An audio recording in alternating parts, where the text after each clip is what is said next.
Hi, everyone. As we reach upon the season to be grateful for all kinds of things, I have something that I've done this year that I've never done before. So I just hopped on here because I wanted to share it. And that thing is, for the first time in my life, I have finished an entire sketchbook. I've kept sketchbooks through a variety of times, like I had to do them for school, but this is the first time that I've actually kept up with it and did a whole book.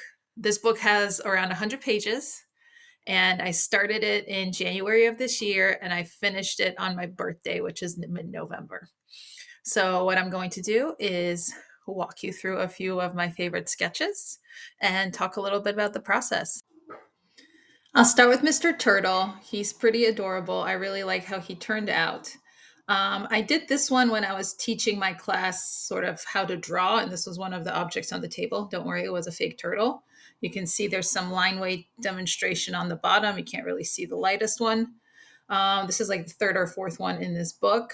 And this gave me like part of the incentive, which was when my students were drawing for an assignment in class, I would draw alongside with them. There were no rules for this sketchbook. It was whatever I wanted to do. So here I have the reading brain, which explains how we perceive reading.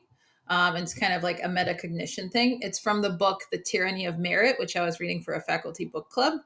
And I was like, I'm not really getting this, so let me copy this drawing. And this was a lot of fun. Again, I'm letting myself play with all kinds of things, including Stanford tools in the bottom, which made this really, really awesome. This two-page spread was actually one of those upside down drawings.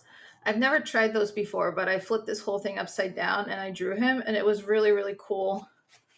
I like how this guy turned out a lot. And again, it's mostly pencil, but I am using like little bits of color with him.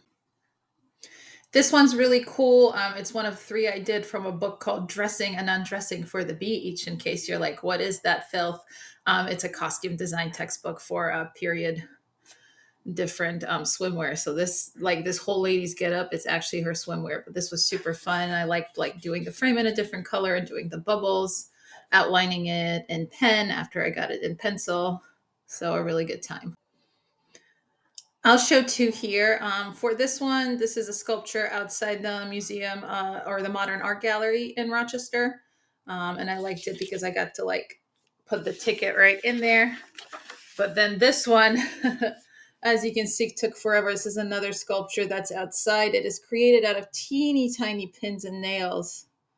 And I actually took the time to fill in the texture in this horse.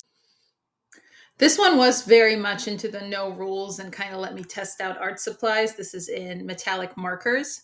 I'm going to guess this was inspired by Creative Paula. This was definitely inspired by another YouTuber. But this was just like a fun experimentation in there are no rules. I can do whatever I want in this book.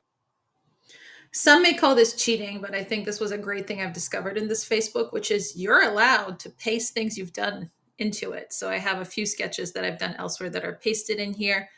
This is one of them. This is actually done on watercolor paper. This was a card design for behind the scenes. And what's really cool is I have two proofs of the card that were sent to me once it went into production, and they get to live in this sketchbook as well. I have a whole series of animal drawings. I just picked this page because this is a turkey leg, which looks really menacing, especially next to the goat head. This summer, I got to volunteer at Mockingbird Farm Sanctuary and work with the animals. And every day I volunteered, I would take a little break and draw animals from life, which was like a whole different thing.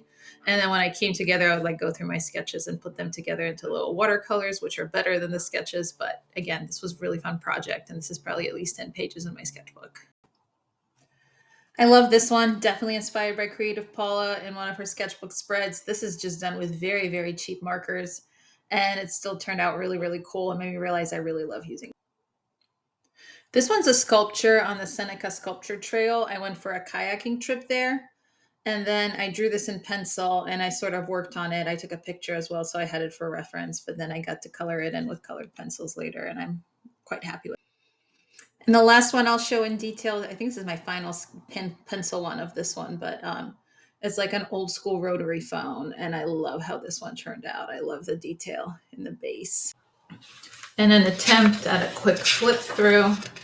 I don't think I'll get through all the pages, but potentially some random, different and other ones.